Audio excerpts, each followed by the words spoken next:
अस्सलाम वालेकुम स्टूडेंट्स। आज हमारा जो बेसिक टॉपिक है वो है चैप्टर नंबर 9 और क्लास 9 का, जो कि चैप्टर है, जिस चैप्टर का नाम है ट्रांसफ़र ऑफ हीट।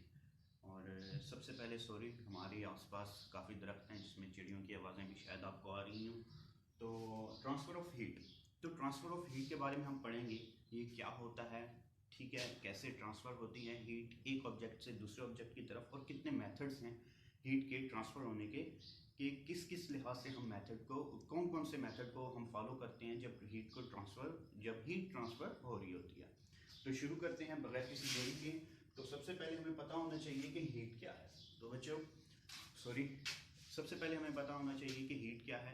तो बच्चों, मैं आपको पहले बताना चाहता हूँ कि हीट एक फॉर्म ऑफ एनर्जी है, सही है। जिस तरह हमारे पास मुख्तलिफ़ किस्म की एनर्जीज़ होती हैं, साउंड एनर्जी होती है, ठीक है, और मुख्तलिफ़ एनर्जीज़ होती हैं, इसी तरह हीट भी क्या है, एक एनर्जी है, और उसी को आज हम पढ़ेंगे। तो सबसे पहली बात आपने जहन में रख ली कि हीट क्या है, एनर्जी है। तो यहाँ पर मैंने लिखा हुआ भी है हीट इज़ एन एनर्जी, सही है। और बेसिक सोर्स इसका हीट का क्या है, यह है सन, जो कि हज़ारों, जब से दुनिया बनी है तब से हमारे पास ये जो सन है ये बेसिक सोर्स के तौर पे एक्ट कर रहा है, ठीक है। आज तो हम मुख्तलिफ जगह से हीट ले सकते हैं एज एन इलेक्ट्रिकल, बिजली के लिहाज से कहें या इलेक्ट्रिकल लिहाज से कहें तो हीटर से भी हमें हीट मिल जाती है, ठीक है।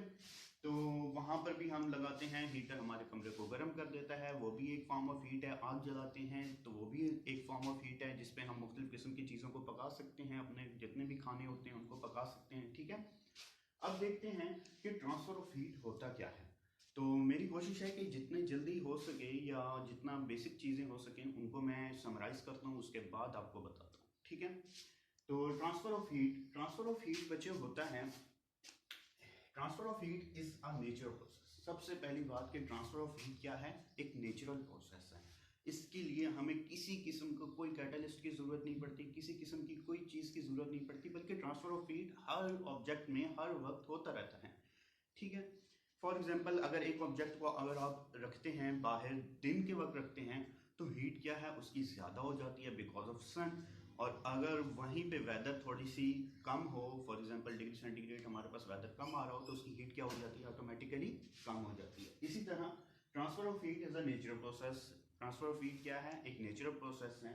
और when two bodies are in thermal contact, sorry यहाँ पर थोड़ा सा ये मिट गया है, मेरा हाथ लग गया होगा, when two bodies are in thermal contact, तो तब ही ट्रांसफर ऑफ हीट होती है, ठीक है। When two bodies are in thermal contact, तभी ट्रांसफर ऑफ हीट होती है। अब देखना पड़ेगा कि थर्मल कॉन्टैक्ट किसे कहते हैं। तो बच्चों, थर्मल कॉन्टैक्ट होता है कि फॉर एग्जांपल ये हमारे पास दो बॉडीज हैं, सही है, एज अ कंसीडर कर लो, ये तो प्लास्टिक है, लेकिन कंसीडर कर लो ये एक मेटल रॉड है, एल्यूमिनियम के, आयरन की, किसी चीज़ के भी है। अब इनको अगर हम रखते हैं कुछ ऐसे, तो ये जो हिस्सा होगा, ये वाला, जहां पर ये आपस में टकरा रहे हैं, ये इनका थर्मल कॉन्टैक्ट हो जाएगा, ठीक है। तो होगा क्या कि फॉर एग्जांपल मैं कंसीडर कर लेता हूँ ये दो स्पून हैं, सही है, इनको मैं आग के नीचे रखता हूँ, तो आग जैसे ही जलेगी, ये जो ब्लू वाला स्पून है, इससे क्या होगा, हीट ट्रांसफर होते होते ब्लैक पे जाएगी, और ब्लैक से होते होते आगे ट्रांसफर होगी। तो एक वक्त ऐसा आएगा जब दोनों की हीट क्या हो जाएगी, सेम हो जाएगी, ठीक है। और उसको हीट अप करने से वो क्या हो जाती है चीज़, ऑब्वियसली वो मेल्ट हो जाती है, लेकिन एक खास पॉइंट के बाद, मेल्टिंग पॉइंट के बाद, ठीक है। तो यहाँ पर हमने बता दिया, यहाँ पर भी मैंने बताया कि फॉर एग्जांपल ए और बी दो ऑब्जेक्ट्स हैं, ठीक है, और इन ऑब्जेक्ट्स को हमने जो रखा हुआ है, ये इसका पॉइंट जो है ये थर्मल पॉइंट है, ठीक है, थर्मल पॉइंट है, ठीक है। थर्मल कॉन्टैक्ट भी कह सकते हो, थर्मल पॉइंट भी कह सकते हो। तो इनको रखने से हमारे पास हीट क्या हो रही है, ट्रांसफर हो रही है। अगर हम हीट यहाँ से ए को या बी को, इन दोनों में से किसी को भी हीट देंगे, तो इनका क्या होगा, हीट क्या होगी, ट्रांसफर होगी। अच्छा, उम्मीद है कि ये पॉइंट समझ आ गया होगा। नेक्स्ट पॉइंट की तरफ चलते हैं। अब लाजमी भी नहीं होता कि थर्मल कॉन्टैक्ट हर वक्त हो और चीज़ें क्या हो जाएं। अब देखिए, कई दफ़ा ऐसा होता है कि थर्मल कॉन्टैक्ट नहीं भी हो तब भी चीज़ें क्या हो जाती हैं, या मुख्तलिफ आइटम्स क्या हो जाती हैं, एज अ हीट अप हो जाती हैं। तो उसका क्या मतलब होता है कि but the thermal contact is not always necessary, कि ये थर्मल कॉन्टैक्ट हमेशा नेसेसरी नहीं है, ज़रूरी नहीं है। तो अगर वो थर्मल कॉन्टैक्ट में ना भी हो तब भी हीट ट्रांसफ़र होती है। तो वो कौन कौन से मेथड है जिसके जरिए हीट ट्रांसफर होती है? नंबर वन जो है वो है हमारे पास कंडक्शन का। कंडक्शन के जरिए हमारे पास हीट ट्रांसफर होती है। और नंबर 2 है हमारे पास कन्वेक्शन। सही है, यहाँ पर भी थोड़ा सा ये मिट गया है, इसको मैं दोबारा लिखता हूँ, सॉरी डस्टर का यूज कर लेते हैं। ठीक है, नंबर 1 कौन सा है? कंडक्शन का। कंडक्शन के बारे में भी अभी आपको बताएंगे। सही है। नंबर 2 है कन्वेक्शन का और नंबर 3 है रेडिएशन का।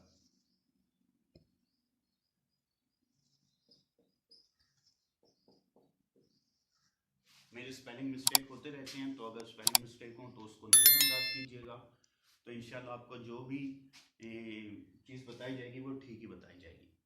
आपको पता चल गया कि 3 तरह के हीट ट्रांसफ़र के मेथड्स होते हैं, 3 तरह के वेज होते हैं, मुख्तलिफ तरीके होते हैं 3 तरह के। नंबर 1 क्या हो गया? कंडक्शन। नंबर 2 हो गया कन्वेक्शन और नंबर 3 कौन सा है? रेडिएशन का। ठीक है, तो सबसे पहले पढ़ते हैं कंडक्शन को, जो कि हमारे टॉपिक का हिस्सा भी है। वो कौन सा है जी? कंडक्शन। कंडक्शन में हमारे पास सबसे पहली चीज़ जो आती है वो आती है हीट की ट्रांसफ़र, कि इसमें भी हीट ट्रांसफ़र होती है, लेकिन होती कैसे है? आपको यहाँ पर शायद थोड़ी सी ब्राइट लाइट नज़र आ रही हो, लेकिन मैं आपको साथ साथ बताता जाऊँगा कि हीट ट्रांसफ़र होती है, heat transfer bye vibrating atoms and electrons. कि अगर एटम्स और इलेक्ट्रॉन्स वाइब्रेट करें और हीट ट्रांसफ़र हो जाए, दैट इज कॉल्ड कंडक्शन। उसको हम क्या कहते हैं? कंडक्शन कहते हैं। Heat transfer by vibrating atoms और इलेक्ट्रॉन्स इन सॉलिड और इन सॉलिड फॉर्म। अच्छा, यहाँ पर मैंने सॉरी, हाँ, in solids from hot to cold body, from hot to cold part, sorry, एक ही सॉलिड में। इसके लिए 2 सॉलिड्स का होना ज़रूरी नहीं है। फॉर एग्जांपल ये हमारे पास एक सॉलिड है, ठीक है, और हीट ट्रांसफ़र होगी। हीट ट्रांसफ़र कैसे होगी? कि अगर एक तरफ से मैं हीट दूं, यहाँ से मैं एक इसी सॉलिड को हीट दूं, और हीट क्या होगा? एक एटम दूसरे एटम को ट्रांसफ़र करता हुआ आगे भेज देगा। अब ये होता कैसे वो मैं आगे बताता हूँ। तो सिर्फ आपने अभी यही समझना है कि एक तरफ से अगर हीट दी जाए तो ये सॉलिड क्या करेगा? अपनी हीट को ट्रांसफर करते हुए एज इट इज आगे भेज देगा। इसकी सिंपल एग्जांपल देता हूँ। सिंपल एग्जांपल ये है कि अगर आप कोई भी लोहे का रॉड लें, उसको आग पे रख दें, तो होगा क्या कि आग पे उसका एक सिरा होगा ना, पूरे का पूरा रॉड तो नहीं होगा।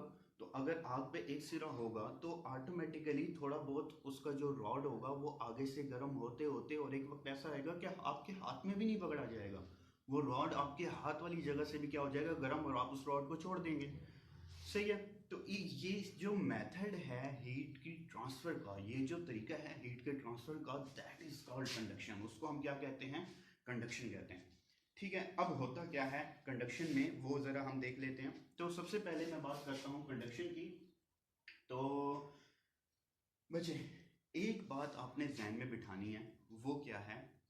वो ये है कि हमेशा जितने भी ऑब्जेक्ट्स हैं उनकी तमाम जो हमारे पास एटम्स होते हैं, ठीक है, फॉर एग्जांपल ये एक मेरे पास फिलहाल मेरे सामने यही ऑब्जेक्ट पड़ा है, इनके जितने भी एटम्स का हमारे पास इस मेटल में होंगे, consider that this is a metal, consider कर लें आप। तो जितने भी एटम्स होंगे ये हमेशा हमेशा किसी भी हीट पर, लाजमी नहीं है कि हाई हीट दें, इतनी हीट देंगे तो हमारे पास ट्रांसफर होगा, तो किसी भी हीट पर ये एटम्स जो होते हैं इसके वाइब्रेट करते रहते हैं। यहाँ पर मैंने बताया है कि ये एटम क्या है, कि फॉर एग्जांपल ये एक एटम है, वो अपनी फिक्स पोजीशन के इर्द गिर्द वाइब्रेट करता रहता है, और इसी वाइब्रेशन की वजह से ये हीट को ट्रांसफर करता है। अब होता क्या है कि अगर हम अब ये देखें यहाँ पर टेम्परेचर क्या है इस चीज़ का, इस सॉलिड का, ये फॉर एग्जांपल मैंने कह दिया कि एल्यूमिनियम है, तो इस सॉलिड का टेम्परेचर क्या है? लो है। और जैसे ही मैंने हीट दी, सही है, हीट देने के बाद इसका टेम्परेचर क्या हो गया? हाई हो गया। और यहाँ पर इसके जो एटम्स हैं उनका भी एज इट इज, उनका भी क्या हो जाएगा? ऑटोमेटिकली उनकी भी वाइब्रेशन क्या हो जाएगी? तेज हो जाएगी। ये ऐसा होगा कि अगर इसकी वाइब्रेशन का एम्पलीट्यूड ज़्यादा हो जाता है, ये लॉन्ग एरो शो करते हैं कि इनका एम्पलीट्यूड ज़्यादा हो गया। फिजिक्स में आप मुख्तलिफ जगह पे देखेंगे कि पहले थोड़े एरो थे, छोटा एरो था, उसका एम्पलीट्यूड कम, लॉन्ग एरो क्या होगा? ऑटोमेटिकली ज़्यादा हो जाएगा। वैसे एरो अनलिमिटेड होता है, इसी वजह से एरो हेड लगाया जाता है, लेकिन मैं कंसिडर करता हूँ कि इसका एम्पलीट्यूड हीट देने से ज़्यादा हो गया, और अगर ज़्यादा होगा तो ये जो एटम है ये साथ वाले एटम के साथ टकराएगा, और जैसे ही टकराएगा ये अपनी एनर्जी किसको देगा, साथ वाले आइटम को। ठीक है, अब एक चीज़ का फॉर एग्जांपल आप 8 बॉल पूल आपने गेम खेली होगी, ठीक है, उसमें क्या होता है कि जब एक बॉल दूसरी बॉल को जाके टकराती है तो पहली बॉल कंसीडर दैट वो भी चलती तो है लेकिन अपनी एनर्जी क्या दे देती है, दूसरी बॉल को देती है, और वो दूसरी बॉल वो चूंकि मोशन की फॉर्म में एनर्जी देती है तो वो मोशन की ही फॉर्म में आगे एनर्जी कन्वर्ट होती है। अब यहाँ पर हमें किस फॉर्म में एनर्जी दे रहे हैं, यहाँ पर हम दे रहे हैं हीट की फॉर्म में, ठीक है, हीट की फॉर्म में एनर्जी दे रहे हैं और हीट की ही फॉर्म में एनर्जी आगे कन्वर्ट होगी। उम्मीद है आपको समझ आ रही होगी। आगे चलते हैं। तो जैसे ही ये अपना एटम, एक एटम दूसरे एटम को एनर्जी देता है, इस तरह ये वाइब्रेट करने लग जाता है, और जब ये वाइब्रेट करता है ये साथ वाले एटम को एनर्जी में कन्वर्ट कर देता है, ठीक है, और ये एज इट इज थोड़ी ही देर बाद आप देखेंगे कि ये फुल जितना भी सॉलिड है, जो भी मेटल है, एल्यूमिनियम है, कॉपर है, आयरन है, किसी चीज़ का भी बना हुआ है, ये फुल हीट अप हो जाएगा सिर्फ एक जगह एनर्जी देने से, ठीक है। अच्छा, अब मेटल्स में कई दफ़ा आपने पढ़ा होगा कि मेटल्स में जो नंबर ऑफ इलेक्ट्रॉन्स होते हैं वो बहुत ज़्यादा होते हैं बनिस्बत नॉन मेटल्स के, ठीक है, और इसी वजह से इनकी जो हीट की कंडक्टिविटी भी होती है वो ज़्यादा होती है। इससे हमें ये पता चल गया कि अगर नंबर ऑफ इलेक्ट्रॉन्स ज़्यादा हों तो हीट की कंडक्टिविटी भी क्या होगी, ज़्यादा होगी। फिलहाल ये मैं मिटा रहा हूँ, ठीक है, इसकी जगह दोबारा लिख लेंगे। तो नंबर ऑफ इलेक्ट्रॉन्स क्या होंगे, अगर इलेक्ट्रॉन्स ज्यादा हो जाएंगे तो हीट की कंडक्टिविटी भी क्या हो जाएगी, हीट कंडक्टिविटी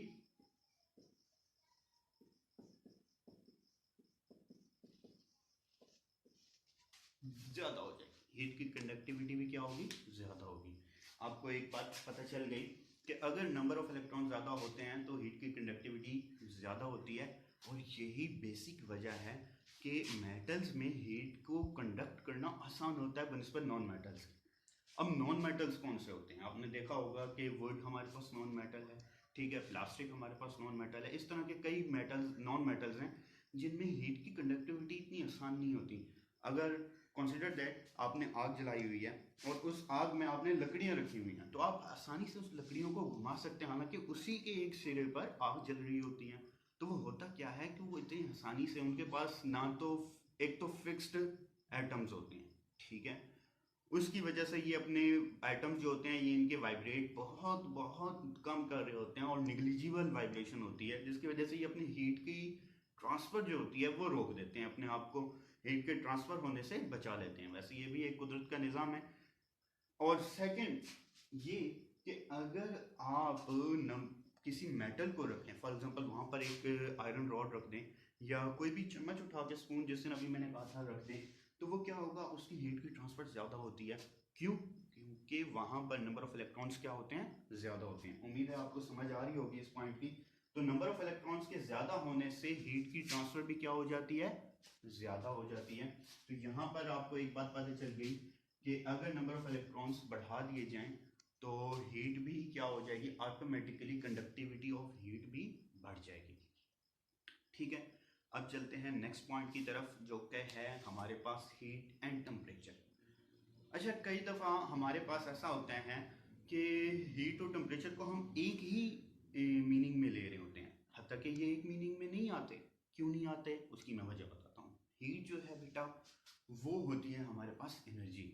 हीट क्या होती है, एनर्जी, और ये फॉर्म ऑफ एनर्जी है। लेकिन टेम्परेचर क्या है, इसी एनर्जी को मेजर करने का एक तरीका है, या तरीका कह सकते हैं, एक हम टेम्परेचर हीट को मेजर करते हैं एज ए टेम्परेचर के तौर पे। जिस तरह स्पीड को मेजर करते हैं किस तरह, मीटर पर सेकेंड, किलोमीटर पर आवर, सही है, इस तरह हीट को मेजर करते हैं टेम्परेचर से। तो हीट और टेम्परेचर तो पहली बात हो गई कि ये एक जैसी चीज नहीं होती, और वो यहीं पे मैंने लिखा हुआ, heat is not equal to temperature, कि हीट और टेम्परेचर को आपने मिक्स नहीं करना, बल्कि हीट और टेम्परेचर कभी भी एक जैसी चीज नहीं हो सकती। तो यहाँ पर अब हम चलते हैं, तो इसी वजह से अब मैंने आपको पहले बताया कि कुछ चीज़ें ऐसी हैं, कुछ मटेरियल ऐसे हैं जिनमें से हीट की कंडक्टिविटी आसान हो जाती है और कुछ चीज़ें ऐसी हैं जिनमें हीट की कंडक्टिविटी डिफरेंट हो जाती है।